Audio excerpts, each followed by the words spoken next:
Hello good evening to you all. कैसे हैं आप सारे लोग। तो आज की इस वीडियो में हम डिस्कस करने वाले हैं एक बहुत ही important political ideology and the ideology of liberalism. तो हमारी नेक्स्ट जो टॉपिक है important for the assistant professor exam वो है आइडियोलॉजीज़ के बारे में, जिसमें हमें लिबरलिज्म की, कंजर्वेटिज्म, मार्क्सिज्म, इस तरीके से 7-8 आइडियोलॉजीज़ पढ़नी है, जिसके मेजर कोर आइडियाज़ पढ़ने हैं, एसोसिएट थिंकर्स पढ़ने हैं, उनसे रिलेटेड बुक्स पढ़नी है और उनके की कॉन्सेप्ट्स पढ़ने हैं। ओके, तो आज की इस वीडियो हम लिबरलिज्म के बारे में पढ़ेंगे। सबसे पहले इसी आइडियोलॉजी के बारे में पूछा जाता है और यही आइडियोलॉजी सबसे पहले आती है, क्योंकि बाकी जो आइडियोलॉजीज़ है इसका कोई क्रिटिक है या फिर इसके कोई रिस्पॉन्स में या फिर एक अल्टरनेट सिस्टम हमें प्रोवाइड करता है पॉलिटिकल साइंस में। तो सबसे पहले हम इसका इंट्रोडक्शन देखेंगे, व्हाट इज़ एक्चुअली लिबरलिज्म, तो वो समझेंगे। तो liberalism is a political ideology emphasising individual liberty, constitutionalism and the equality before the law. तो देखो, पहले तो आप ये समझो कि आइडियोलॉजी क्या होता है। Ideology is primarily a set of idea और ओपिनियन ऑफ अ पर्सन और कैन बी इंडिविजुअल और a group of people called scholars. तो जो आइडियोलॉजीज आई हैं जिन्हें हम विचारधारा कहते हैं, वो एक तरीके का विचार होता है जो हमारे दिमाग में होता है कि what could be the best structure of society, कि ये चीज़ ऐसी होनी चाहिए या वो चीज़ वैसी होनी चाहिए। देन कोई चीज़ अगर आपको सोसाइटी में ख़राब लग रही है तो आपके दिमाग में उसका एक अल्टरनेट होता है कि अच्छा ये चीज़ ख़राब है तो हम इसको इस चीज़ से रिप्लेस कर सकते हैं ताकि उस चीज़ की कमियों को हम कम कर सकें। तो इस तरीके जब आइडियाज़ आपके अंदर डेवलप हो जाते हैं और भी सारे थिंकर्स इसमें जुड़ जाते हैं और वो भी अपने कुछ ना कुछ कंट्रीब्यूशन देते हैं, तो इसी तरीके से जन्म होता है किसी एक विचारधारा का। और उन्हीं में सबसे इंपॉर्टेंट एक विचारधारा है लिबरलिज्म की। तो लिबरलिज्म क्या कहता है? It emphasises the individual liberty. ये बात करता है इंडिविजुअल लिबर्टी के बारे में, जिसमें इनका कहना है कि सारे जितने भी व्यक्ति हैं, जितने भी इंसान हैं एक सोसाइटी में या एक पॉलिटिकल स्ट्रक्चर में, वो सब क्या है? फ्री हैं, उनके पास लिबर्टी है कुछ भी करने की, कहीं भी जाने की, कुछ खाने की, पहनने की, या फिर अपने मन से कोई भी प्रोफेशन को करने की। ठीक है, ये सब बातें करता है। कॉन्स्टिट्यूशनलिज्म की बात करता है, जब आपके पास लिबर्टी है तो उसको थोड़ा सा लिमिट करने के लिए क्या होगा? कॉन्स्टिट्यूशन होगा, क्योंकि अगर आप हर किसी को लिबर्टी दे दोगे तो कहीं ना कहीं वो एक स्टेट ऑफ एनार्की में क्रिएट हो जाएगा। ठीक है, जिसमें हम आगे भी चीज़ें पढ़ेंगे इसके बारे में क्या है क्या नहीं। And the equality before the law, और जो बात करता है किसकी? इक्वालिटी बिफोर द लॉ की। कोई बहुत बड़ा इंसान है, कोई लाइक एमएलए है या फिर आप एक नॉर्मल पीपल है, उसने जो अगर किसी एमएलए ने मर्डर किया है या आपने मर्डर किया है, देन दोनों के लिए जो पनिशमेंट होगा वो क्या होगा? सेम होगा। क्यों? क्योंकि लॉस के जो हमारे लॉ बने हैं या फिर कानून की नज़रों में क्या है? वो सज़ा सबके लिए बराबर है, चाहे कोई बहुत ज़्यादा रिच हो या फिर बहुत ज़्यादा पुअर हो। तो इसी तरीके से लिबरलिज्म का जो आइडिया है वो यही कहता है कि सारे इंसान कैसे हैं? एक समान है, किसी को कोई प्रिविलेज नहीं दिया गया है, ना बर्थ के बेसिस पे, ना कलर के बेसिस पे, ना कास्ट के बेसिस पे। तो ये हमारा लिबरलिज्म बात करता है। ठीक है, ये आया कहाँ से वो सबसे पहले देखेंगे। Just let me take a pen from here, उसके बाद मैं डिस्कस करती हूँ। तो यहाँ पे ये आइडिया पढ़ ला। दूसरा हम देखेंगे drive from the Latin word Libre. तो देखो, ये जो लिबरलिज्म जो पूरा वर्ड है वो लैटिन एक वर्ड से आया है जिसका मतलब है लिबर। लिबर का मतलब फ्री। फ्री का मतलब क्या होता है?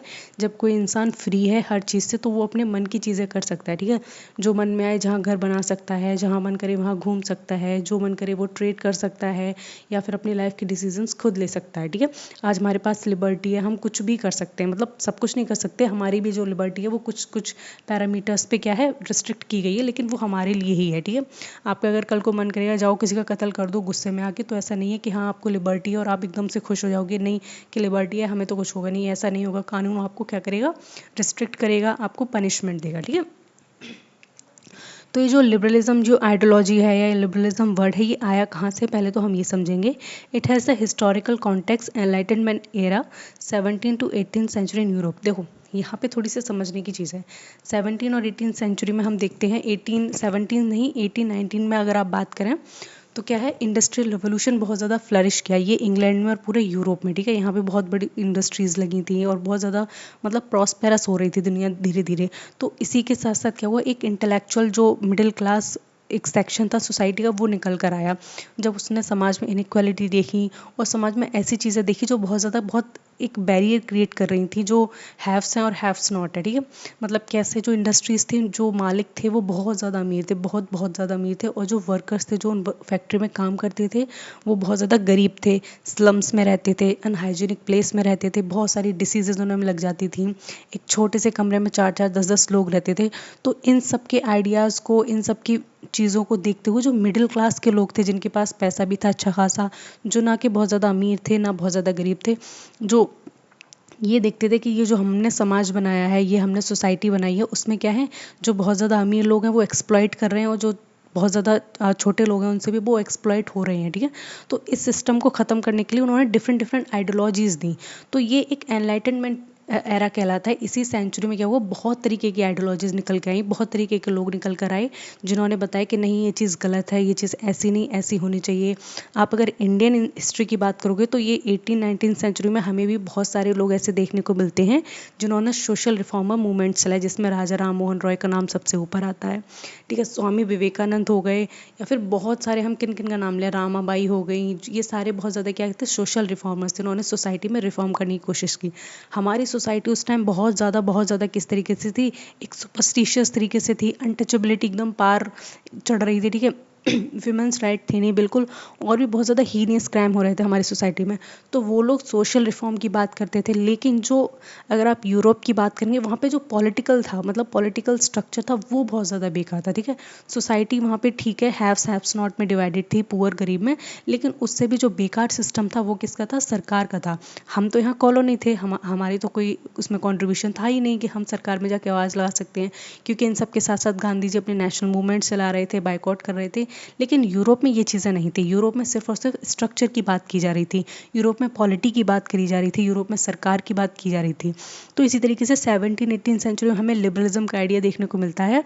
और ये जो मिडिल क्लास स्कॉलर्स हैं, ये जो पूरा इनका ग्रुप होता है, ये पूरी कम्युनिटी होती है, वो एक इस आइडिया को प्रमोट करती है और एक वेल इस्टेब्लिश पूरा आइडिया देती है कि इसके की कॉन्सेप्ट्स क्या होनी चाहिए, इसमें कौन कौन सी कमियां हैं, कौन कौन सी इसमें अच्छाइयाँ, या फिर जो एग्जिस्टिंग सिस्टम है उसको किस तरीके से ओवरकम करेगा, ठीक है। तो वो सारी बातें ही बताते हैं, तो हमें वही सब इसमें पढ़ना है। नेक्स्ट हम देखेंगे it oppose the absolute monarchy. देखो उस टाइम क्या था, मोनार्की चलती थी, ठीक है, राजा रानी का शासन था, वो जो कहेंगे वो होगा, उनके आगे आप बोल नहीं सकते, उनसे क्वेश्चन नहीं कर सकते, उनकी अथॉरिटी को कुछ भी हाँ ना नहीं कर सकते, बस सिर झुका के आपको जी हजूरी करनी है, ठीक है। तो ये क्या करता था, अपोज करता था मोनार्की को कि ऐसा नहीं होना चाहिए। जब सारे लोग एक बराबर हैं, सबको भगवान ने 2 हाथ दिए हैं, 2 पैर दिए हैं, सोचने के लिए बुद्धि सबको एक जैसी दी है, तो ऐसा क्यों है कि समाज के एक लोग ने एक पर्टिकुलर इंसान को चुन के राजा बना दिया, वो हमारे लिए नियम कानून बना रहा है। तो ये चीज़ उन लोगों को थोड़ी सी खली। तो इसमें क्या है, उन्होंने अपोज किया किस चीज़ को, मोनार्की को, जो राजतंत्र था उसको बहुत ज़्यादा अपोज किया।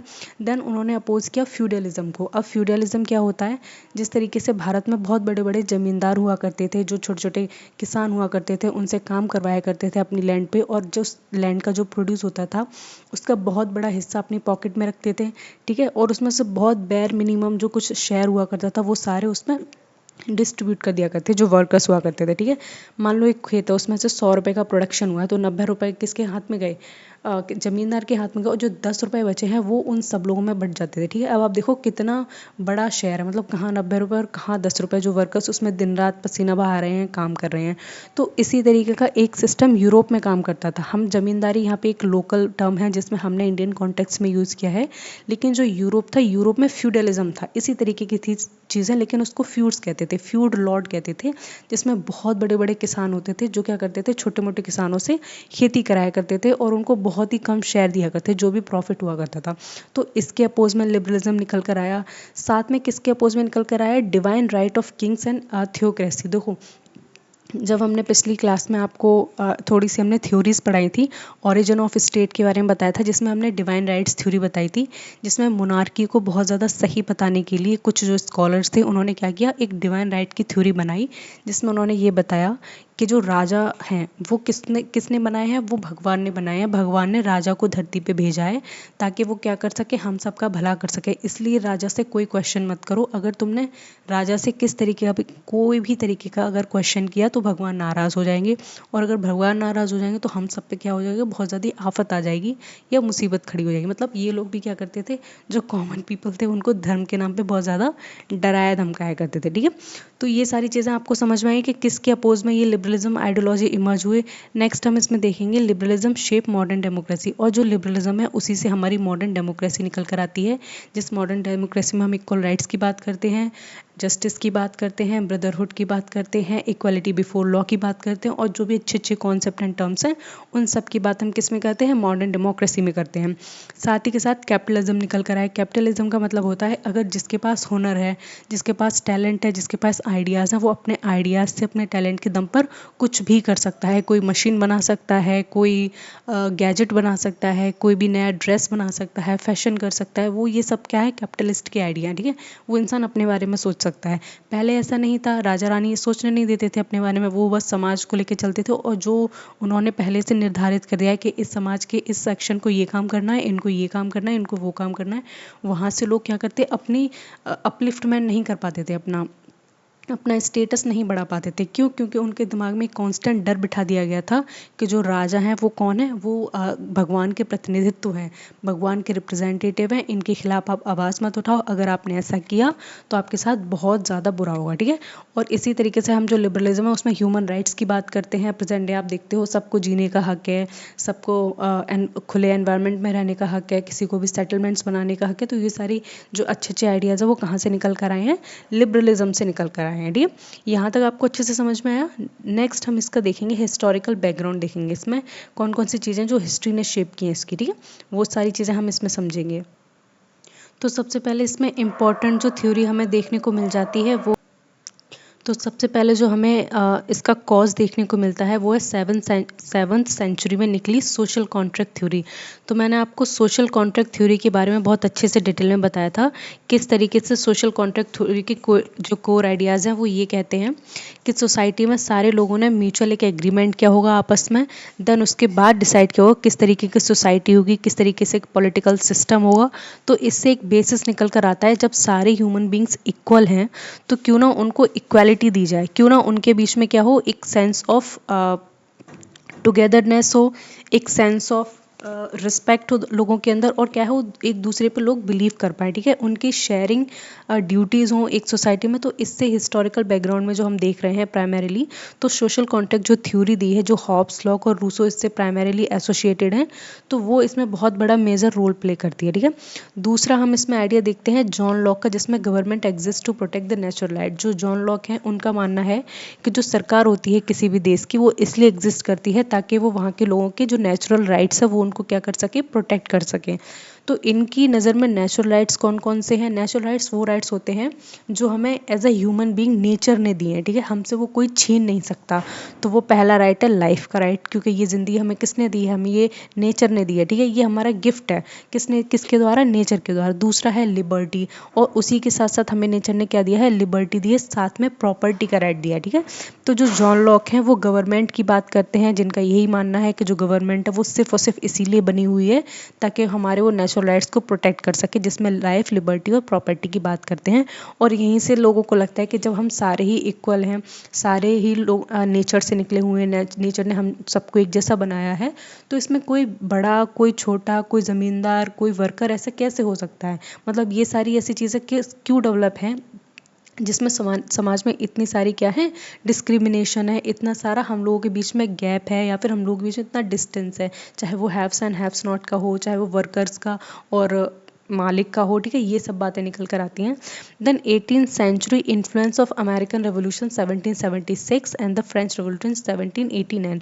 और देखो 18th सेंचुरी के साथ में अगर आपने थोड़ा बहुत इतिहास पढ़ा है तो आपको पता लगता है कि इसी दौरान क्या होता है, अमेरिका में बहुत ज़्यादा रेवोल्यूशन होता है। ठीक है, और साथ में फ्रेंच रेवोल्यूशन होता है जो कि 1789 में होता है।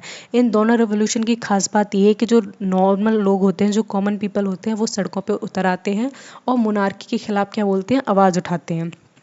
क्यों आवाज़ उठाते हैं, क्योंकि यहाँ के जो रूलर्स थे, जो मोनार्क थे, वो बहुत ज़्यादा डिस्पोटिक हो गए थे। उनके मन में आ रहा था वो जितना चाहे टैक्स लगा रहे थे, खुद बहुत ही मौज मस्ती की ज़िंदगी जी रहे थे, जिसको मन कर रहा था उस देश को उधार दे रहे थे और बढ़िया बढ़िया खा पी रहे थे। लेकिन ये किसके एक्सपेंस पे कर रहे थे, वहाँ के कॉमन पीपल के एक्सपेंस पे कर रहे थे। मतलब कॉमन पीपल अपना पेट काट काट के टैक्स भर रहा है और वो खूब मौज मस्ती ये सब कर रहे हैं। फ्रेंच रेवोल्यूशन की अगर मैं प्राइमरली बात करूँ तो इसमें फ्रेंच रेवोल्यूशन में जो राजा थे उनका नाम था लुईस 16, हाँ, लुईस 16 का नाम था। और इनकी जो वाइफ थी वो बहुत ज़्यादा खर्चीली थी, मतलब उनका हाई मेंटेनेंस था और अपनी बीवी के लिए बहुत ज़्यादा क्या करते थे, महल वगैरह बनवा रखे थे, उनकी फॉरेन ट्रिप्स करा रखी। तो इन सबसे गुस्साए लोगों ने क्या किया, वहाँ पे एक रेवोल्यूशन की, क्रांति की, खूनी क्रांति की। ऐसा नहीं है कि प्यार से स्ट्राइक बैठ के, नहीं, उन्होंने बिल्डिंग्स वगैरह तोड़ दी और यहीं से निकल कर आया कि हम अगर सारे लोग इकट्ठे हो जाए तो इस तरीके से जो बहुत ज़्यादा डिस्पोटिक स्ट्रक्चर बना हुआ है, जो इस तरीके का स्ट्रक्चर है जो हमें पसंद नहीं, हम उसको उखाड़ फेंक सकते हैं। ठीक है, तो ये सारे बैकग्राउंड में चीज़ें हो रही थी जिसमें लोगों के आइडिया को धीरे धीरे शेप मिल रहा था, अच्छा ऐसा होना चाहिए, वैसा होना चाहिए,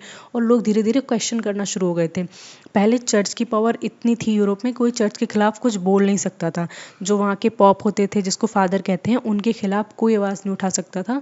और जो वहाँ के पॉप थे वो भी इतने नहीं थे स्पिरिचुअल हो बहुत ज़्यादा। ठीक है, वो भी इस तरीके से राजा के साथ मिलके बेकार हो गए थे पूरी तरीके से। वो भी किसी चीज़ को एक्सेप्ट नहीं करते थे। वो राजा से उन्होंने साठगांठ कर ली थी कि जो भी चर्च के खिलाफ क्वेश्चन करेगा तुम ऐसा करो, हाँ, उसको पकड़ के जेल में डालो।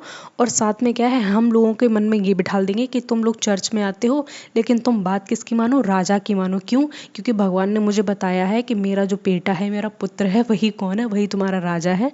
तो तुम किसकी बात मानो, राजा की। तो ये देख रहे हो किस तरीके से कॉन्ट्रैक्ट बेसिस हो गया, मतलब तुम मेरी बात कहो, मैं तुम्हारी बात कहूँ, और जो नॉर्मल लोग हैं, जो वर्कर्स हैं, उनको बेवकूफ़ बनाया जा रहा है। ठीक है, तो इस तरीके से जो 18th सेंचुरी में ये दो रेवोल्यूशन हुई, बहुत ज़्यादा इन्फ्लुएंस करती हैं किसको, कॉमन पीपल को, ताकि वो लिबरलिज्म की ओर बढ़ें, लिबर्टी को वो जाने, लिबर्टी को पहचाने। ठीक है, और उसी तरीके से जो 19th सेंचुरी में राइज हुआ लेज़र फेयर कैपिटलिज्म का, ये एडम स्मिथ एक बहुत इंपॉर्टेंट आइडियोलॉजिस्ट हैं। ठीक है, ये बहुत इंपॉर्टेंट रोल प्ले करते हैं इकोनॉमी में। He is also known as the father of economics. ठीक है, इन्होंने बताया कि एक ऐसा समाज होना चाहिए, एक ऐसा स्ट्रक्चर होना चाहिए जहाँ पे सारे लोगों को जब लिबर्टी होगी तो वो अपने मन का काम कर सकेंगे। ठीक है, मतलब कि अगर कोई वर्कर का बेटा है, वो बढ़िया तरीके से, मतलब बहुत माइंडफुल है और उसको थोड़ी सी बिजनेस की नॉलेज है, तो अपने घर की कंडीशंस को या फिर समाज में इस तरीके के प्रेशर ना बने कि उसको भी फार्मिंग करनी पड़े या उसको भी अपने पापा के काम में लगना पड़े। क्या हो, उसके पास इतनी फ्रीडम हो कि वो पैसा खर्च करके क्या कर सके, अपना खुद का बिजनेस चला सके। ठीक है, और इस काम में ना चर्च आगे आएगा उसको दबाने के लिए, ना ही मोनार्क आगे आएगा। तो इस तरीके जब कॉन्सेप्ट आगे निकला तो एडम स्मिथ इसमें बहुत बड़े कॉन्ट्रीब्यूटर रहे हैं। ठीक है, तो उसने भी क्या हुआ, लिबरलिज्म जैसे आइडिया को बहुत ज़्यादा प्रमोट किया। जब आपके पास लिबर्टी होगी तभी तो काम करने की लिबर्टी होगी। अब आप घर में बैठे हो, घर में बैठ के सोच रहे हो कि मैं ना ऐसे ऐसे चंडीगढ़ में ना बहुत बढ़िया प्लॉट खरीदूंगा, वहाँ पे ना एक रेस्टोरेंट बनाऊंगा, तो तुम घर में बैठ के कर लोगे ये। अगर मान लो आपके जो समाज के लोग हैं या फिर आपके यहाँ पे जो म्यूनसिपैलिटी वाले, अगर आप किसी टाउन से बिलोंग करते हो, वो उन्होंने बोल दिया कि कोई भी घर से नहीं निकलेगा और जिसको काम करना है वो अपने अपने घर में करे काम। ठीक है, जब तक आपके पास लिबर्टी नहीं होगी बाहर जाने की, जब तक आपके पास लिबर्टी नहीं होगी दूसरों से कनेक्ट करने की, बात करने की, ज़मीन खरीदने की, घूमने फिरने की, तब तक आप कोई भी काम अपने मन का नहीं कर पाओगे। ठीक है, तो लेज़र फेयर कैपिटलिज्म का आइडिया आपको यहाँ से पता लग गया होगा कि जब हमें लिबर्टी होती है कोई भी काम अपने मन से करने की, तो उसको हम इस आइडिया से एसोसिएट करते हैं। नेक्स्ट हम इसमें देखेंगे 20th century transition towards welfare liberalism, T H. Green and the Keynes and the Rawls. देखो, T H. Green, Keynes, Maynard Keynes इनका पूरा नाम है। ठीक है, इनको भी आप इकोनॉमी में बहुत अच्छे से पढ़ते हो।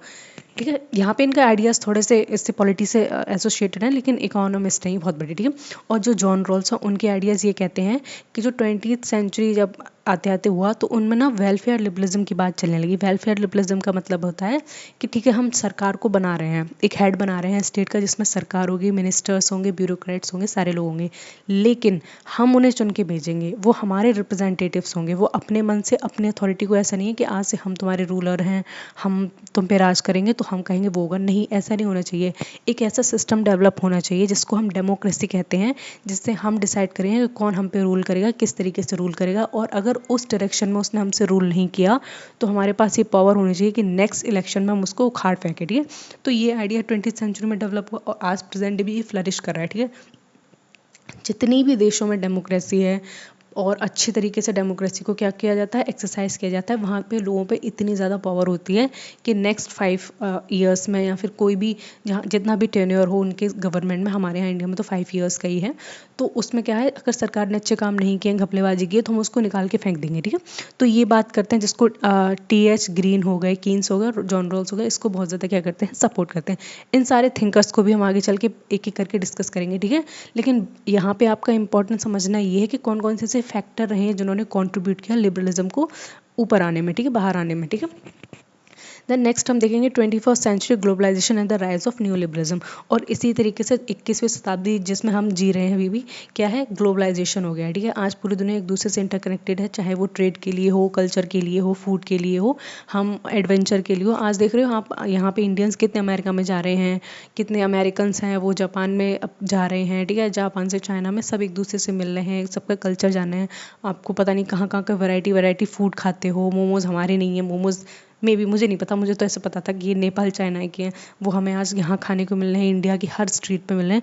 तो ये क्या है, कल्चरल होमोजेनिटी है, ये कल्चरल लोगों ने इंटरेक्शन किए एक दूसरे से। तो क्यों कर पाए हैं? क्योंकि लिबर्टी है। अगर लिबर्टी नहीं होती ना वो हमारे घर आ पाते, ना हम उनके घर जा पाते, ना उनका कल्चर हमें इन्फ्लुएंस कर पाता, ना हमारा कल्चर उन्हें इन्फ्लुएंस कर पाता। तो ये बहुत बड़ा एक मेजर फैक्टर बन जाता है लिबरलिज्म को क्या करने के लिए, एक्सरसाइज करने के लिए। अब देखो इसके कोर प्रिंसिपल्स को हम यहाँ पे डिस्कस करेंगे। What are the core principles of liberalism, वो समझेंगे। तो इसमें जो आपने 1 2 3 4 5 6 7 8 आइडियाज़ हैं, इनको प्लीज़ अच्छे से देख लेना क्या है क्या नहीं। मैं समझा तो रही हूँ सारी चीज़ें, लेकिन फिर भी आपको पता होनी चाहिए कि जो इंडिविजुअलिज्म का आइडिया है वो किसका है, लिबरलिज्म का है, लिबर्टी का लिबरलिज्म का है, इक्वालिटी का है, रूल ऑफ लॉ का है, लिमिटेड गवर्नमेंट का। ये सारी चीज़ें आपको पता होनी चाहिए। तो सबसे पहले हम इसमें डिस्कस करेंगे इंडिविजुअलिज्म। इसका मतलब क्या होता है? Individual is the basic unit of society. मतलब आप एक सोसाइटी में, समाज में ऐसे मत बोलो कि ये समाज है, नहीं, ऐसे मत देखो, ऐसे देखो समाज में ये व्यक्ति है, समाज में वो व्यक्ति है। एक 4 साल का बच्चा है, उसकी नीड्स क्या हैं, 80 साल का जो बुढ़ा है उसका नीड्स क्या है, सॉरी मतलब बुजुर्ग हैं, और जो एडल्ट्स हैं उनकी नीड क्या है। मतलब हर इंसान को एक यूनिट के हिसाब से देखो। ठीक है, मतलब आपको इसकी भी ज़िंदगी को किस तरीके से बनाना है, इसको फुलफिल लाइफ बनानी है। ठीक है, इसकी बनानी, ऐसा मत देखो कि पूरे समाज है उसको एक चीज़ पकड़ा दी तुम खाओ पियो। ठीक है, ऐसा नहीं हो सकता। समाज में सारे लोगों की कैपेसिटी अलग है, एपेटाइट अलग है, उनकी जो विशेज़ हैं वो सारी अलग हैं। तो इसमें क्या है, एक एक इंसान पे फोकस कर रहा है। मतलब कि आप आइडिया देखोगे लिबरलिज्म का तो उसको क्या कहता है कि एक एक पर्टिकुलर इंसान पे फोकस करो। वहाँ समाज में अगर 3 साल का बच्चा भी रह रहा है ना, तो आपका ध्यान उस बच्चे पर भी होना चाहिए। आप उसको ऐसे नहीं कर सकते समाज की कैटेगरी में डाल दो बस कि समाज को जो करना वो करना। नहीं, वो आपकी रिस्पॉन्सिबिलिटी है, वो स्टेट की रिस्पॉन्सिबिलिटी है, या फिर वो स्टेट उसको एज अ यूनिट देखे एक सोसाइटी में। ठीक है, तो उसकी बात करता है। सेकेंडली किसकी बात करता है? लिबर्टी और फ्रीडम की बात करता है कि सारे लोगों को लिबर्टी होनी चाहिए और फ्रीडम होनी चाहिए। ठीक है, देखो लिबर्टी और फ्रीडम में क्या अंतर है। लिबर्टी का मतलब होता है आप एकदम कंप्लीटली फ्री हो, there is no restriction upon you. लेकिन फ्रीडम में कुछ रिस्ट्रिक्शंस होता है, रीजनेबल रिस्ट्रिक्शंस जिसे हम कहते हैं वो होते हैं हमारे पास। ठीक है, जिसमें आप सिविल, पॉलिटिकल, इकोनॉमिक लिबर्टीज़ की बात करते हो। सिविल लिबर्टी क्या है? जो आप घूम सकते हो, खा सकते हो, एक दूसरे के साथ शादी वादी कर सकते हो, ये आपकी सिविल लिबर्टी है। पॉलिटिकल लिबर्टी में आप वोट को कास्ट कर सकते हो, आप किसी भी चुनाव के लिए खड़े हो सकते हो। इकोनॉमिक लिबर्टी क्या है? आप कोई भी काम कर सकते हो, किसी से कुछ भी चीज़ खरीद सकते हो, ट्रेड कर सकते हो, बार्टर कर सकते हो, कुछ भी कर सकते हो। ये आपकी इकोनॉमिक लिबर्टीज़ आ जाती हैं। उसी तरीके से हमें लिबर्टी में 2 टाइप्स ऑफ लिबर्टी देखने को मिलती हैं, नेगेटिव लिबर्टी और पॉजिटिव लिबर्टी। तो इसमें हम देखेंगे नेगेटिव लिबर्टी क्या होता है और पॉजिटिव लिबर्टी क्या होता है। देखो, जब आपकी रिपोर्ट मान लो किसी भी चीज़ की आपने रिपोर्ट वो टेस्ट कराया है, चलो कोरोना का टेस्ट कराया, ठीक है, अगर कोरोना का टेस्ट पॉजिटिव आ गया तो उसका मतलब क्या है, आपके पास कोरोना के सिम्टम्स हैं आपके अंदर। और अगर नेगेटिव आ गया इसका मतलब है सिम्टम्स नहीं है। ठीक है, यहाँ से मेनली समझ लेना। तो उसी तरीके से नेगेटिव जहाँ पे लिबर्टी की हम बात कर रहे हैं, वहाँ आप कोरोना को ना स्टेट की तरफ से देखो। अगर आपके पास नेगेटिव लिबर्टी है तो वहाँ पे क्या है, स्टेट का इंटरफेरेंस नहीं है, पूरी तरीके से नहीं है। वहाँ पे कोई भी सरकार आप पे इंटरफेरेंस नहीं करेगी, कोई कुछ नहीं करेगा। लेकिन अगर पॉजिटिव लिबर्टी की हम बात करें तो वहाँ पे क्या है, सरकार का इंटरफेरेंस है। ठीक है, सरकार वहाँ पर है और सरकार काम कर रही है, लेकिन वो सरकार को हम अच्छे तरीके से देखते हैं, ताकि कैसे वो सरकार आपके लिए इंश्योर कर रही है कि अपॉर्चुनिटीज़ हों सोसाइटी में। ठीक है, आपके काम करने के लिए बहुत सारे साधन हों, कोई किसी को मारे ना, और वहाँ पे क्या हो, स्टेट ये इंश्योर करे आपकी सेफ्टी, आपकी हेल्थ, आपकी एजुकेशन, ये सारे काम कौन इंश्योर करेगा? स्टेट हेल्प करेगा। ठीक है, ये सब तो आपको ये समझ में आ गया नेगेटिव लिबर्टी और पॉजिटिव लिबर्टी में मेनली क्या डिफरेंस है। ठीक है, जो नेगेटिव लिबर्टी उसमें हम स्टेट का इंटरफेरेंस हम बिल्कुल बर्दाश्त नहीं करेंगे, और पॉजिटिव लिबर्टी में हम बर्दाश्त तो करेंगे लेकिन अच्छे काम के लिए, मतलब स्टेट आ सकता है हम, लेकिन अच्छे काम के लिए हमेशा। फिर इसमें थर्ड पॉइंट हमारा इक्वालिटी देखने को मिल जाती है, legal and political equality, not complete economic equality. Legal equality का मतलब क्या होता है? लीगल इक्वालिटी का सिंपल सा मतलब होता है everyone is equal before the eyes of law. मतलब अगर जो भी कानून है वो सारे लोगों पे क्या है, बराबर बराबर एप्लीकेबल है, कोई छोटा कोई बड़ा नहीं है। अगर जो सज़ा एक अमीर आदमी को मिलेगी वही सज़ा उसी क्राइम के लिए एक गरीब आदमी को मिलेगी, ठीक है। ये हमारी लीगल इक्वालिटी है, जो इक्वालिटी की बात करते हैं, ठीक है। देन हम फोर्थ इसमें पॉइंट देखेंगे, rule of law. Rule of law का मतलब है law applied equally to all. अब ये एवी डिसाई का बहुत इंपॉर्टेंट कॉन्सेप्ट है। उनका मानना ये है कि जो हमारा लॉ है उसका एक नियम है कि वो अंधा है। अंधे का मतलब होता है उसको नहीं पता सामने वाला कौन है, सामने वाला बहुत बुजुर्ग है, सामने वाला हैंडीकैप्ड है, सामने वाला रिच है, पुअर है, उसको नहीं पता। लेकिन हाँ, उसको ये पता है क्या सही है और क्या गलत है। तो जो रूल है, जो लॉ है उस वो वही डिफाइन करेगा ये बात सही है ये बात गलत है, on the basis of rules and regulation, ठीक है। जो रूल्स में लिखे हैं, रेगुलेशंस में लिखे हैं, वही सज़ा मिलेगी, फिर चाहे सामने कोई भी खड़ा हो। तो ये एक इंपॉर्टेंट फीचर बन जाता है किसका, लिबरलिज्म का, जहाँ पे सबको समान मान रहे हैं, ठीक है। जहाँ भी समान मान रहे हैं वहाँ पे लिबरलिज्म है।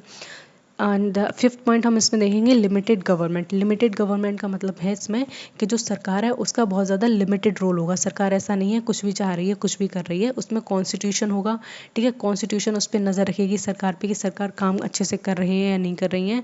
और कभी कभी क्या होता है, सरकार की जो पावर्स होती हैं वो डिफरेंट ऑर्गन्स में डिवाइड होती हैं ताकि चेक्स एंड बैलेंस का एक प्रॉपर सिस्टम एप्लीकेबल हो सके, ठीक है। कभी कभी जो एग्जीक्यूटिव होती है वो बहुत ज़्यादा पावरफुल बनने की कोशिश करती है, तो जुडिशरी आके उसको एक तमाचा लगाती है, बता देती है देखो तुम्हारी ये जो पावर्स है बहुत ज़्यादा बढ़ रही हैं, कॉन्स्टिट्यूशन में ऐसा नहीं लिखा हुआ है, ठीक है। तो वो शांत हो जाती है। और टाइम टू टाइम क्या होता है, जो लेजिस्लेचर होती है जिसमें अपोजिशन अगर बहुत स्ट्रांग होगा तो वो एग्जीक्यूटिव को बहुत ज़्यादा क्या कर लेती है, अपने मतलब पैरामीटर पे रहने देती है कि नहीं तुम ये काम नहीं कर सकती, ये कॉन्स्टिट्यूशन के बाहर है। और हमेशा से सरकार को, जो इलेक्टेड सरकार है उसको हमेशा से कॉन्स्टेंट फियर रहता है कि अगर हमसे कोई ऐसी गलती होगी, हमने कोई गलत काम कर दिया, तो नेक्स्ट टाइम हम कभी भी सरकार में नहीं आ पाएंगे और जनता में कभी भी चुन के नहीं भेजेगी, ठीक है। तो एक लिमिटेड गवर्नमेंट, ये भी बहुत इंपॉर्टेंट हमारा एक एस्पेक्ट हो जाता है किसका, लिबरलिज्म का। इसमें हम 6 पॉइंट देखें, consent of the government. Consent होनी चाहिए गवर्नमेंट की, ठीक है। कैसे होनी चाहिए, legitimacy through the people's will, मतलब कि जो काम हम कर रहे हैं या फिर सरकार कर रही है उसमें ना लोगों की राय होनी चाहिए। कल को अगर मान लो सरकार ने मेरे घर के सामने से एक बहुत बड़ा हाईवे निकाल दिया और मेरा घर उसमें चला गया, ठीक है, और हम रो रहे चिल्ला रहे और हमारे आसपास के जितने भी लोग हैं, मान लो यहाँ पे करीब 8,000 10,000 लोग रहते हैं, वो सब मतलब कि रो रहे हैं चिल्ला रहे हैं, तो सरकार ये काम नहीं कर सकती कि वो क्या करके हमारे विल के अगेंस्ट ये सारे लॉज पास कर दे और यहाँ से रोड निकाल दे, नहीं ऐसा कुछ नहीं होगा। कंपनसेशन बात की बात रही है, लेकिन अगर हम नहीं चाहें कि नहीं हो ऐसा, तो बिल्कुल भी ऐसा नहीं होगा, ठीक है। तो ये भी एक तरीके से कंसेंट लेना पड़ता है किसकी, जो गवर्न हो रहे हैं, जो लोग मतलब जिन पे तुम शासन कर रहे हो, उनसे पूछना पड़ता है हम ये काम कर रहे हैं, हम सही तो कर रहे हैं, तो वो कहते हैं हाँ सही कर रहे हो, कि ठीक है हम इसको अप्रूव कर रहे हैं। तो इस तरीके का हमें कॉन्सेप्ट देखने को मिलता है लिबरलिज्म में। 7 पॉइंट इंपॉर्टेंट हो जाता है टॉलरेशन का। टॉलरेशन किसके लिए, respect for the diversity of religion, ideas and culture. देखो टॉलरेशन का मतलब होता है आपके देश में बहुत सारे लोग रह रहे हैं, मिलजुल के रह रहे हैं, हिंदू मुस्लिम सिख ईसाई और बहुत सारे धर्मों के लोग रह रहे हैं। तो ऐसा है कि हमारे अंदर एक सेंस ऑफ टॉलरेंस होनी चाहिए। आप ऐसा नहीं किसी भी धार्मिक मुद्दे पर आ गए तो चढ़ के बैठ गए हो या फिर उसको परेशान करो, ये सारी चीज़ें नहीं होनी चाहिए। धर्म के नाम पर आप दूसरों को नहीं दबाओगे, नहीं करोगे, दूसरों के आइडियाज़ आपको पसंद नहीं है तो ऐसा नहीं कि आप उसको मारने वारने लगोगे, ये सारी चीज़ें बहुत गलत हैं। और कल्चर के नाम पर भी आपके अंदर टॉलरेंस की एक बहुत बड़ी रिस्पेक्ट होनी चाहिए। आप उसको क्या करो, कल्चरल बिलीव्स हैं, कल्चरल डाइवर्सिटी, इंडिया जानी किस लिए जाती है, यूनिटी एंड डाइवर्सिटी के लिए जानी जाती है, ठीक है। तो उसको तो आप रिस्पेक्ट करो, ठीक है, उसको समझो। तो ये एक बहुत इंपॉर्टेंट आइडिया बन जाता है लिबरलिज्म का। नेक्स्ट और इंपॉर्टेंट आइडिया है मार्केट इकोनॉमी। मार्केट इकोनॉमी का मतलब है free exchange of goods and services with later modification. Market economy का मतलब है वही कि आपके पास क्या होना चाहिए, एक फ्री एक्सचेंज होना चाहिए गुड्स और सर्विसेज का। जो सर्विसेज आप चाहते हैं आपको मिल जानी चाहिए, किसी भी बेसिस पे आपका डिस्क्रिमिनेशन नहीं होना चाहिए कि ये पब्लिक टैंक है आपको यहाँ से पानी नहीं मिलेगा, नहीं ऐसा नहीं होना चाहिए। अगर सरकार ने वो लगाया है तो देन सारे लोगों को वहाँ से पानी वानी मिलेगा आराम से। और आप क्या खरीदना चाहते हैं, कौन सी सर्विस लेना चाहते हैं, ये लोग खुद डिसाइड करेंगे, ना कि सरकार डिसाइड करेगी, ठीक है। तो यहाँ पे आपको कोर प्रिंसिपल ऑफ लिबरलिज्म समझ में आए होंगे अच्छे से, ठीक है, ये इंपॉर्टेंट है, इसको याद रखना बढ़िया तरीके से। नेक्स्ट हम इसमें देखेंगे टाइप्स ऑफ लिबरलिज्म। लिबरलिज्म को भी कई सारे टाइप्स में डिवाइड किया गया है, जिसमें पहला इंपॉर्टेंट टाइप निकल कर आता है क्लासिकल लिबरलिज्म। देखो क्लासिकल से आपको समझ में आ गया, क्लासिकल का मतलब क्या होता है, जो बहुत ज़्यादा प्राचीन हो, पुराना हो। तो ये 17th और 19th सेंचुरी के बीच में चला है, ठीक है। ये भी आइडियाज़ हैं, ये सारे क्या हैं, आइडियाज़ हैं। उन आइडियाज़ के सब आइडियाज़ हैं ये, मतलब एक ग्रुप ये कह रहा है, दूसरा ग्रुप ये कह रहा है, और टाइम पीरियड के साथ साथ डिवाइड है। क्योंकि आप लिबरलिज्म की बात करोगे तो सबसे पहले जब लिबरलिज्म का ख्याल आया तब कुछ आइडिया और होंगे, लेकिन लेटर पीरियड में आइडिया थोड़ा बदल गया होगा। क्यों, सिचुएशन को देखते हुए। जो भी आइडियाज़ होते हैं, जो भी चीज़ें होती हैं, most of the time situation को देख के चेंज हो जाती हैं। तो जो 17th और 19th सेंचुरी तक जो क्लासिकल लिबरलिज्म का आइडिया चला, उसके क्या की फीचर्स रहे हैं वो देखना बहुत ज़्यादा इंपॉर्टेंट है। It advocate minimal state, free market, private property. इनका मानना था कि जो स्टेट है, जो सरकार है, उनका इंटरफेरेंस बिल्कुल भी नहीं होना चाहिए, बिल्कुल ही फ्री मार्केट होना चाहिए, जिसका जो मन करे वो क्या करेगी, प्रोडक्शन करेगी, जो मन करे वो फैक्ट्री लगाएगा, जो मन करे वो ठेले पे सब्जी बेचेगा, कुछ भी करेगा, ये उस पर्सन की पर्सनल चॉइस होनी चाहिए। ठीक है, साथ में सबकी प्राइवेट प्रॉपर्टी होनी चाहिए। प्राइवेट प्रॉपर्टी का मतलब है जो जिस घर पे वो रह रहा है उसका घर उसी के नाम होने चाहिए, जिस खेत पे वो काम कर रहा है उस खेत उसके ही नाम होने चाहिए। तो इन सारी चीज़ों की बात कौन कर रहे हैं, क्लासिकल लिबरलिज्म बात कर रहे हैं। ठीक है, क्योंकि आप इस टाइम की बात करोगे 17th सेंचुरी की, तो जो फ्यूडलिज्म का सिस्टम फैला हुआ था, जिसमें बहुत सारे जो ज़मींदार थे, बड़े बड़े फ्यूड लॉर्ड्स थे, उनका ही खेत होता था, वो काम किसी और से करवाते थे और प्रोड्यूस खुद ले जाया करते। तो उसकी रिस्पॉन्स में ये आइडिया निकल कर आया कि जो जिस जगह पे काम करेगा वो ज़मीन उसकी ही हो जाएगी जो उस पर काम करेगा। ठीक है, तो ये कहते थे क्लासिकल लिबरलिज्म के बारे में। और इसके की थिंकर्स आपको लॉक हैं, एडम स्मिथ हैं, बैंथम और जेएस मिल देखने को मिलते हैं। ठीक है, इनका जो प्रिंसिपल कोर है वो क्या कहता है, the government that governs least governs best. तो उनका मानना है जो गवर्नमेंट जिसे गवर्न करती है, जिनको रूल गवर्न करती है, लीस्ट गवर्न्स द बेस्ट, तो उन्हें बेस्ट ऑफ द बेस्ट तरीके से उन्हें गवर्न करना चाहिए। ठीक है, ये इनका मानना है क्लासिकल लिबरलिज्म के बारे में। इनके क्लासिकल लिबरलिज्म में कोई ना कोई कमियां जरूर रही होंगी, जिसके बाद क्या हुआ, मॉडर्न या सोशल लिबरलिज्म का उदय हुआ। ठीक है, इनके आइडियाज़ क्या कहते हैं, ये 19th से 20th सेंचुरी के बीच में चला, बहुत ही इंपॉर्टेंट है। ठीक है, देखो, तो इनका मानना है कि recognise role of the state in welfare, education and social security. इन्होंने कहा कि देखो आप ना स्टेट को पूरी तरीके से निकालो मत, मतलब कि सोसाइटी से। जो क्लासिकल लिबरलिज्म वाले थे वो कह रहे स्टेट को पूरी तरीके से सोसाइटी निकाल दो, क्योंकि जब तक स्टेट नहीं निकलेगा तब तक लोग अपनी मर्जी से कुछ कर नहीं पाएंगे, और जब अपनी मर्जी से कुछ कर नहीं पाएंगे तो कभी भी जीवन में आगे नहीं बढ़ पाएंगे। लेकिन जो मॉडर्न और सोशल लिबरलिज्म, जब टाइम हो गया इस पूरे आइडिया को, तब उन्होंने जब समाज में और ज़्यादा चेंजेस देखे कि किस तरीके से चेंजेस हो रहे हैं, तब उन्होंने कहा नहीं नहीं नहीं, जो क्लासिकल लिबरलिज्म है उसमें थोड़ी सी कमियां है। कि अच्छा बताओ क्या कमियां। उनका ये मानना है कि नहीं, स्टेट को तो आप रहने दो सोसाइटी में, ठीक है, लेकिन स्टेट के काम होंगे वेलफेयर के लिए। वेलफेयर कैसे होगा कि स्टेट ये देखा कौन गरीब है तो उसको थोड़ी सब्सिडी देगा, कौन इसमें बहुत ज़्यादा मतलब कि लैंडलेस है उसको थोड़ी सी लैंड देगा, किसके पास घर नहीं है उसको घर देगा, कौन से बच्चे स्कूल नहीं जा पा रहे हैं उनके लिए स्कूल बनवाएगा। तो यहाँ पे जो समाज है, यहाँ पे जो सोसाइटी है, उसमें स्टेट तो रहेगा, गवर्नमेंट तो रहेगी, लेकिन गवर्नमेंट का रोल क्या होगा, वेलफेयर करने का रोल होगा, एजुकेशन को प्रमोट करने का रोल होगा, और समाज में क्या होगा, सिक्योरिटी लाएगी, लोगों की सिक्योरिटी का ख्याल रखेगी। ठीक है, ये कौन कह रहे हैं, मॉडर्न लिबरलिज्म वाले कह रहे हैं। और इसके की थिंकर्स निकल कर आते हैं टी.एच. Green, LT. हॉबहाउस और जॉन मैनार्ड कीन्स निकल कर आते हैं, और जॉन रॉल्स निकल कर आते हैं। ठीक है, तो क्लासिकल लिबरलिज्म की अगर मैं बात करूं तो इसमें क्या था कि जब उन्होंने पूरी तरीके से स्टेट उनको लोगों को आज़ादी दे दी, तो जब सारे ही लोगों को आज़ादी होगी तो आप खुद से सोच के देखो, जो अमीर लोग होंगे, ठीक है, वो और बढ़ते जाएंगे, वो बहुत ज़्यादा अमीर होते जाएंगे, क्योंकि उनके पास पहले से ही पैसा था। और जो गरीब होंगे वो किस मतलब, आप ये देखो, जो अमीर लोग हैं ना, वो ना एकदम रैबिट की रेस होती है, रैबिट और उसकी टर्टल की, तो वही रैबिट की तरह उनकी जो ग्रोथ है वो भागेंगे एकदम से, बहुत तेज़ होने लगी, और जो हम जो गरीब हैं वो धीरे धीरे धीरे बढ़ेंगे।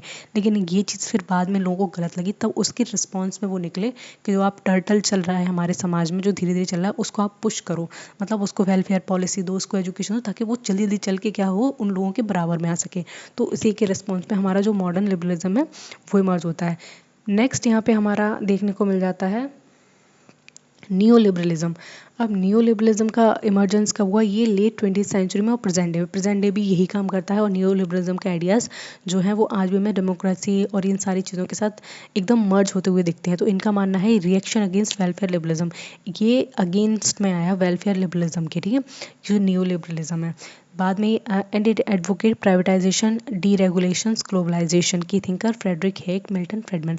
तो देखो न्यू लिबरलिज्म में क्या आइडिया है, उन्होंने बोला कि जो वेलफेयर लिबरलिज्म की हम बात कर रहे हैं उसमें स्टेट फिर से बहुत ज़्यादा पावरफुल हो गया। ठीक है, मतलब कि अगर आप 20th और 19th सेंचुरी की बात करोगे तो इमरजेंसी ऑफ यूएसएसआर देखोगे। ठीक है, इसमें कम्युनिस्ट जो पार्टी थी वो पूरी दुनिया में राज कर रही थी। उन लोगों ने कितना रिजिड स्ट्रक्चर बना दिया था कि नहीं नहीं नहीं नहीं, सारा कुछ सरकार के हाथ में दे दो, सरकार ही सब करेगी, और सरकार किसी को आगे नहीं आने दे रही थी। किसके नाम पर, मॉडर्न लिबरलिज्म के नाम पर, कि नहीं नहीं हम सबका भलाई करें, सबकी वो करें। तो किसी की ग्रोथ नहीं हो पा रही थी, पूरा वर्ल्ड डिप्रेशन में जा रहा था। तो उसके रेस्पॉन्स में न्यू लिबरलिज्म आया। उन्होंने कहा नहीं, जो स्टेट को हमने पावर दी है फिर से हटा दो, क्योंकि स्टेट बहुत ज़्यादा डिक्टेटर बनता जा रहा है दिन पर दिन, और इसके साथ साथ प्राइवेटाइजेशन लाओ, ठीक है। प्राइवेटाइजेशन का मतलब है जितनी भी चीज़ें वो प्राइवेट कर दो, लोग अपने हिसाब से देख लेंगे। दूसरा डी रेगुलेशंस लाओ, जिन भी चीज़ों पे रेगुलेशंस लगा रखी हैं सरकार ने वहाँ पे वो सारे रेगुलेशंस हटाओ, ठीक है। जो लोग टैलेंट है वो आगे नहीं बढ़ पा रहे हैं ये वेलफेयर के नाम पर, और जो बेचारे बहुत पीछे वो तो फिर भी पीछे ही रह रहे हैं, क्योंकि सरकार निकम्मों को भी बराबर दे रही है, जो टैलेंटेड है उनको भी बराबर दे रही है। किसके नाम पर? मॉडर्न लिबरलिज्म के नाम पर या फिर वेलफेयर के नाम पर। तो इसके जो की थिंकर्स वो हमें मिलते हैं फ्रेडरिक हैक मिल्टन, नाम ही मैंने मर्ज कर दिया। तो जो फ्रेडरिक हैक मिल्टन है ये है, हैक है, और ये मिल्टन फ्रेडमैन है, ये दो थिंकर्स हमें इसमें देखने को मिलते हैं न्यू लिबरलिज्म में, ठीक है। कभी क्वेश्चन पूछ लिया जाता है कि ये कौन कौन से चीज़ों से एसोसिएट थिंकर है, तो ये आपको पता होना चाहिए, ठीक है। नाउ हम पढ़ेंगे की थिंकर्स ऑफ लिबरलिज्म। की थिंकर्स देखेंगे कौन कौन से हैं लिबरलिज्म के। तो उसमें सबसे पहले जॉन लॉक निकल कर आते हैं, जो नेचुरल राइट्स की बात करते हैं, गवर्नमेंट बाई कंसेंट की बात करते हैं, एंड राइट टू रिवोल्ट की।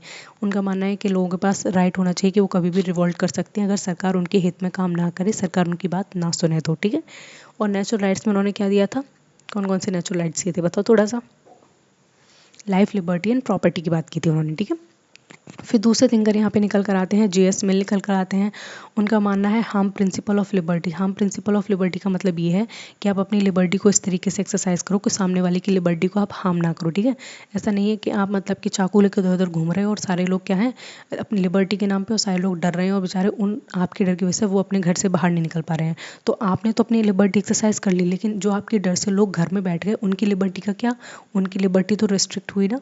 तो उनका मानना है कि इस तरीके से अपनी लिबर्टी को यूज़ मत करो कि दूसरों की लिबर्टी पूरी तरीके से दब जाए, ठीक है। तो जे.एस. मिल का हार्म प्रिंसिपल आपको याद होना चाहिए अच्छे से।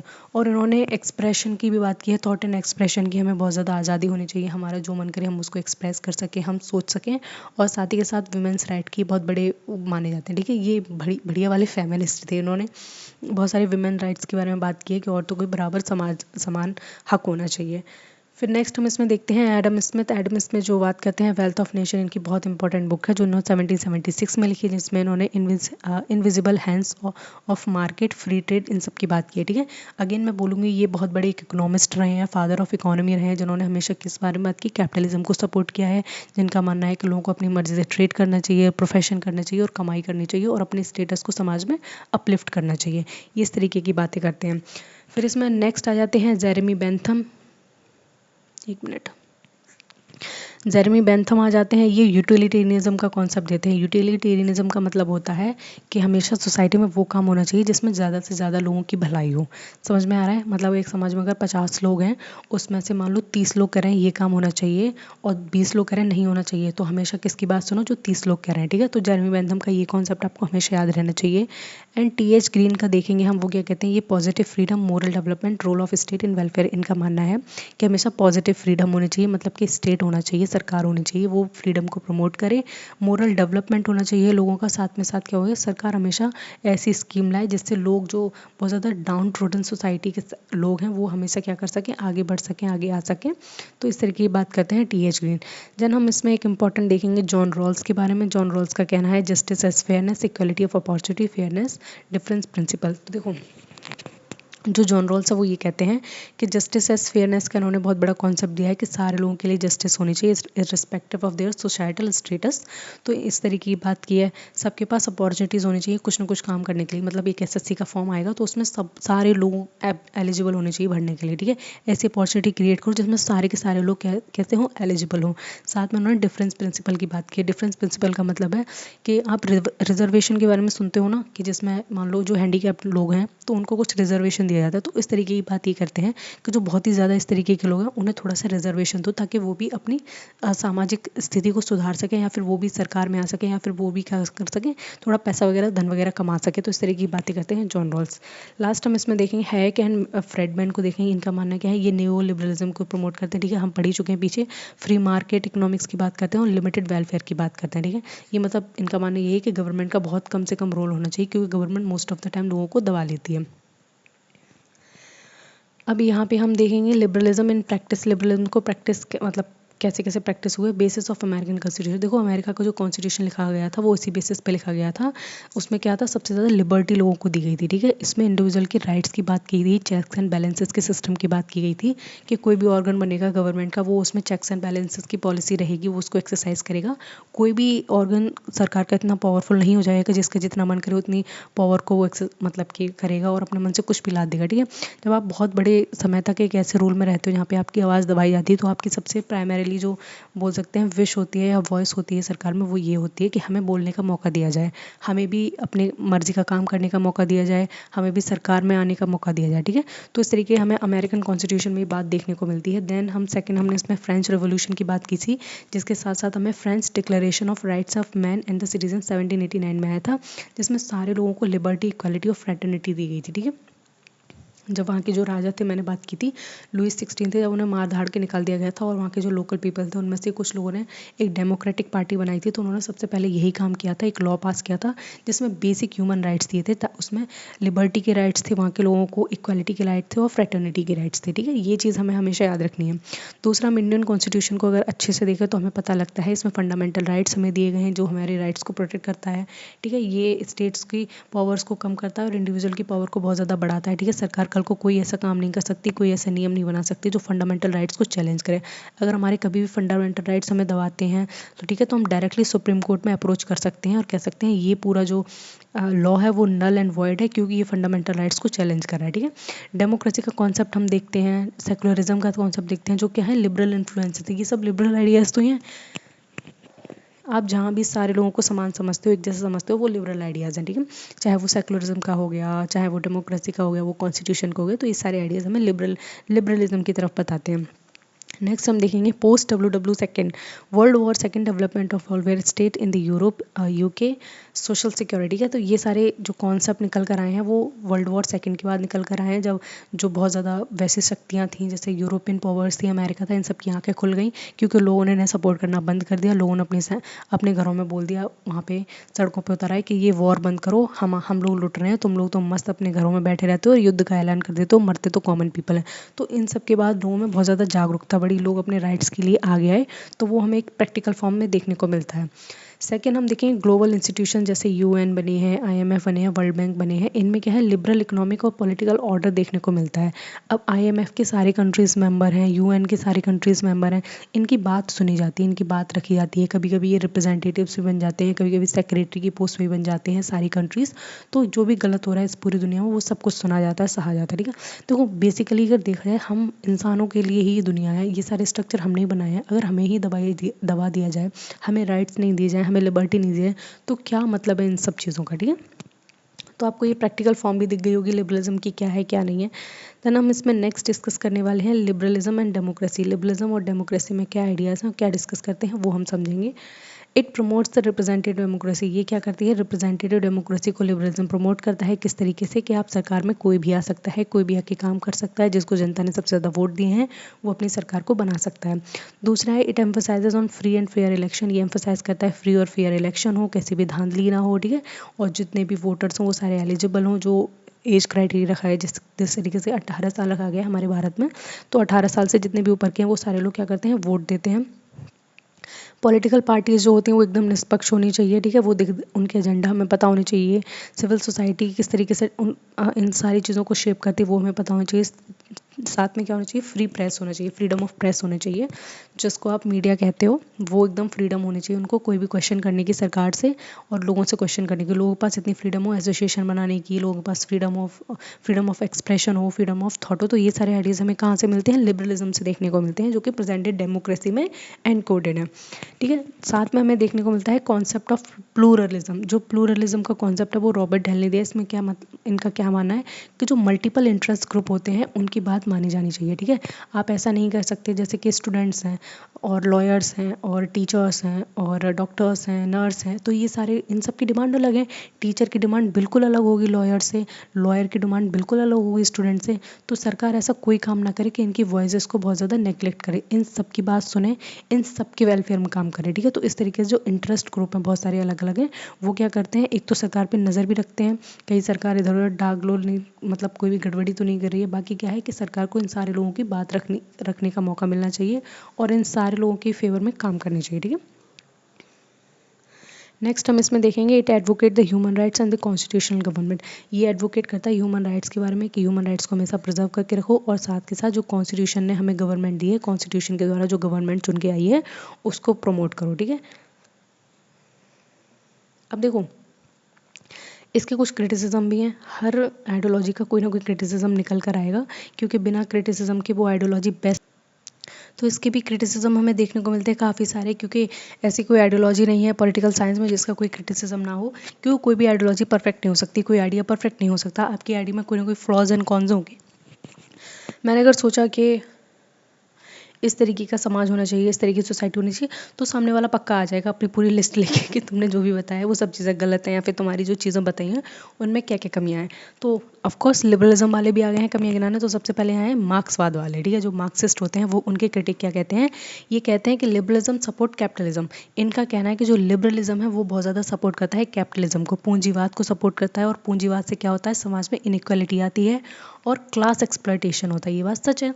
आप अगर देखो, बहुत ज़्यादा आप अगर देखोगे, इंडिया के कॉन्टेक्स्ट में बात करते हैं, इंडिया एक कैपिटलिस्ट कंट्री तो नहीं है, प्राइमरली मिक्स्ड इकोनॉमी है, ठीक है। लेकिन अगर हम उसको कैपिटलिस्ट पर्सपेक्टिव से देखें तो देखो, जो अंबानी है, अडानी है, ये सारे बहुत अमीर हैं, बहुत बहुत रिच हैं।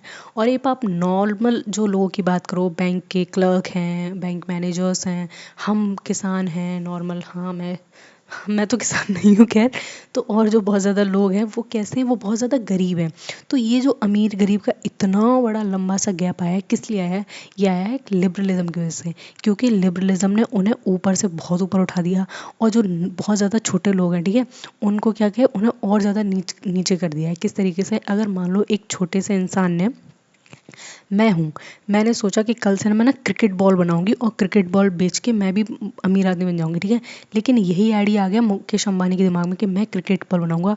तो मैं एक स्टार्टअप कर रही हूँ, ठीक है, मैं एक नॉर्मल इंसान हूँ, मेरे पास क्रिकेट बॉल बनाने के कुछ ही रिसोर्सेज होंगे, या फिर एक तरीके बना पाऊंगी। लेकिन वो अंबानी है ना, उनके पास ना 10 तरीके के आइडियाज़ होंगे, 10 तरीके की कंपनीज होंगी, 10 तरीके की मटेरियल क्वालिटी होगी। तो आपको क्या लगता है, मार्केट में अगर मैं अपना प्रोडक्ट निकालूंगी तो मैं सर्वाइव कर पाऊंगी? बिल्कुल नहीं कर पाऊंगी। एक बॉल नहीं बिकेगी मेरी, क्यों? क्योंकि जो टॉप कंज्यूमर है, टॉप बायर्स हैं, वो क्या करेंगे, मुकेश अंबानी की बॉल लेंगे, और इस तरीके से मैं हमेशा ही गरीब रह जाऊंगी और मुकेश अंबानी और अमीर से और अमीर बन जाएंगे। और ये किसकी वजह से होगा, ये लिबरलिज्म की वजह से होगा। अगर आप मुकेश अंबानी से बोलोगे कि नहीं भाई तुम प्लीज़ ऐसा मत करो, उसको भी देने दो, तो कहेगा नहीं, क्योंकि अगर आपने मेरे साथ ऐसा किया तो मैं सुप्रीम कोर्ट चला जाऊंगा। क्यों चला जाऊंगा? क्योंकि तुम जो मेरी लिबर्टी है उसको क्या कर रहे हो, उसको रेस्ट्रिक्ट करने की कोशिश कर रहे हो, ठीक है। तो ये बात कह के वो हो सकता है चले जाएं, लेकिन भाई मैं उन्हें कोई टफ कंपटीशन नहीं दे पाऊंगी, ठीक है। तो मार्क्सिस्ट वाले ये कहते हैं। दूसरे हैं कंजर्वेटिव वाले, ये तो बहुत जल्दी आएंगे। तो कंजर्वेटिव वाले ये कहते हैं, too much focus on freedom weakens tradition authority. इनका मतलब है, अगर हम लोगों को ज़्यादा से ज़्यादा फ्रीडम देंगे, बहुत ज़्यादा उनसे कहेंगे अरे तुम फ्री हो, तुम्हारे पास लिबर्टी है, तो इससे क्या होगा, हमारा जो ट्रेडिशन है और अथॉरिटी है वो बहुत ज़्यादा कमज़ोर हो जाएगी, लोग हमारे कल्चर को भूल जाएंगे। ये सबसे बकवास टाइप के लोग होते हैं, ठीक है। और अथॉरिटी नहीं मानेंगे, जो हमारी लेगेसी है उसको मानने से मना कर दें, तो ये कहते हैं। दूसरा आ जाते हैं कम्युनिटेरियन क्रिटिक। इनका मानना है कि कल्चरल और कम्युनिटी वैल्यूज़ को ये क्या करते हैं, पूरी तरीके से ख़त्म कर देते हैं। सबके पास लिबर्टी, तो लोग अपने उस कल्चर में ना रह के क्या है, लिबर्टी की तरफ भागेंगे, कैपिटलिज्म की तरफ भागेंगे, और इस तरीके से वो कम्युनिटी के बारे में नहीं सोचेंगे, वो समाज के बारे में नहीं सोचेंगे, वो अपने बारे में सोचेंगे। वो सिर्फ ये सोचेंगे मेरा घर, मेरे बच्चे, मेरा पैसा, ऐसा सोचेंगे, ठीक है। तो ये भी एक क्रिटिक निकल कर आ जाते हैं। दूसरा है फेमिनिस्ट। फेमिनिस्ट का मतलब है जो समाज में बहुत ज़्यादा वुमेन्स हैं, जो औरतें हैं, उनका जो ऑपरेशन होता आ रहा है, उनका जो बहुत ज़्यादा शोषण होता जा रहा है, वो सिर्फ और सिर्फ कैपिटलिस्ट की वजह से आ रहा है। क्यों? क्योंकि ये सिर्फ और सिर्फ आदमियों पे फोकस करता है। जो कैपिटलिज्म है वो सिर्फ आदमियों को बढ़ावा देता है, आदमियों के कहते हैं तुम आगे बढ़ो, और इससे समाज में जो औरतें हैं उनकी कंडीशन बहुत ज़्यादा गिरती जा रही है, वो बहुत ज़्यादा क्या है, बिल्कुल पायदान पे आती जा रही हैं। तो ये कहते हैं फेमिनिस्ट वाले। नेक्स्ट हमें एनवायरमेंटल वाले दिखते हैं। उनका मानना है जो लिबरलिज्म है वो बहुत ज़्यादा प्रमोट करता है कंज्यूमरिज्म को। कंज्यूमरिज्म का मतलब होता है कि आपके पास लिबर्टी है, पूरा जंगल काट दो, पूरा जंगल जला दो, और सारी लकड़ियों के टेबल चेयर बना दो, किसके नाम पे, लिबर्टी के नाम पे। तो इससे जो हार्म हुआ, किसको हुआ, एनवायरनमेंट को हुआ। साथ में क्या है, इकोनॉमिक ग्रोथ की वजह से लोग इतने पागल हो गए हैं कि उन्हें एनवायरनमेंट का बिल्कुल ध्यान नहीं है।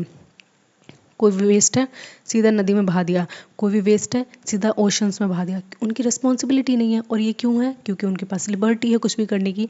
तो ये भी इनके बहुत बड़े क्रिटिक निकल कर आ जाते हैं। ठीक है, तो आपको क्रिटिसिज्म समझ में आ गया होगा लिबरलिज्म का। ठीक है, तो ये भी बहुत ज़्यादा इंपॉर्टेंट है। नेक्स्ट हम इसमें देखेंगे रिलेवेंस टुडे, इसका रिलेवेंस आज क्या है। तो देखो जो पॉजिटिव एस्पेक्ट है वो देखें। इट प्रमोट्स डेमोक्रेसी, डेमोक्रेसी को प्रमोट करता है। ठीक है, ह्यूमन राइट्स को प्रमोट करता है, ग्लोबलाइजेशन को प्रमोट करता है, इक्वलिटी ऑफ अपॉर्चुनिटी की बात करता है, and still dominate in international institution. और ये अभी भी बहुत ज़्यादा वर्क करता है। यूएन ले लो, WTO ले लो, EU ले लो, सार्क आसन कोई भी ले लो, सारे क्या हैं, सारे बहुत ज़्यादा डेमोक्रेटिक नेशन है, सारे लोग लिबर्टी की बात करते हैं और इवेंचुअली हम सब लिबर्टी की तरफ ही भागते हैं।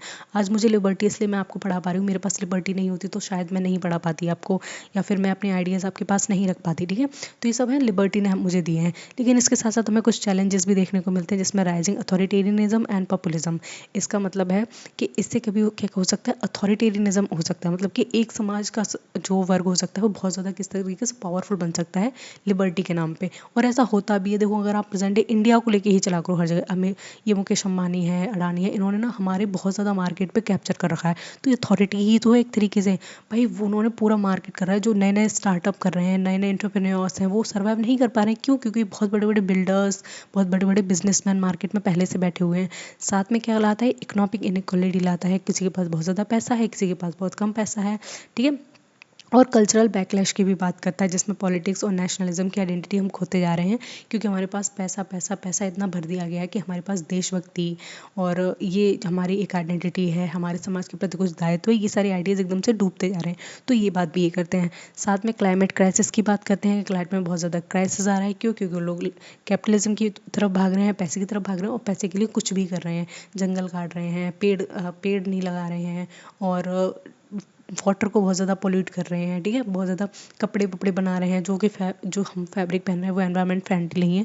तो इस तरीके के हमें चैलेंजेस भी साथ में देखने को मिलते हैं लिबरलिज्म के साथ साथ। ठीक है, नेक्स्ट हम इसमें आगे देखते हैं। चलो हम कंक्लूजन की ओर बढ़ चुके हैं ऑलरेडी।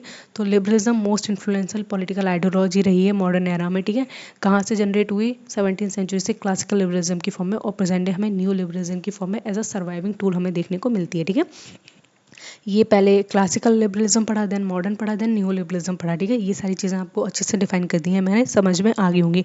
और अगर नहीं समझ में आई तो देन मेक श्योर आप वीडियो को 2 बार देख लें समझने के लिए। And it balance the individual liberty with collective welfare. ये क्या करती है, इंडिविजुअल लिबर्टी को कलेक्टिव वेलफेयर के साथ क्या करती है, बैलेंस करती है। मतलब लोग अपने अपने लिए भी जी सकें और साथ में उनकी रिस्पॉन्सिबिलिटी हो किसके लिए, समाज के प्रति भी। एंड स्टिल सेंट्रल इन, मतलब ये आपकी बहुत इंपॉर्टेंट आइडियोलॉजी है, आपको पढ़नी पड़ेगी इस एग्ज़ाम को क्रैक करने के लिए। So this is all about your liberalism ideology. यहाँ तक हमने पूरा पढ़ लिया है। नोट्स पढ़ा लेना अच्छे से, मैं इसकी PDF भी डाउनलोड कर दूँगी जल्दी। और मेरे चैनल को सब्सक्राइब कर लेना, ठीक है, क्योंकि हमें दिसंबर तक जुड़े रहना है, पूरी प्रॉपर तैयारी करनी है। और मेरे चैनल को सब्सक्राइब करना, ठीक है। Till then take care and bye bye.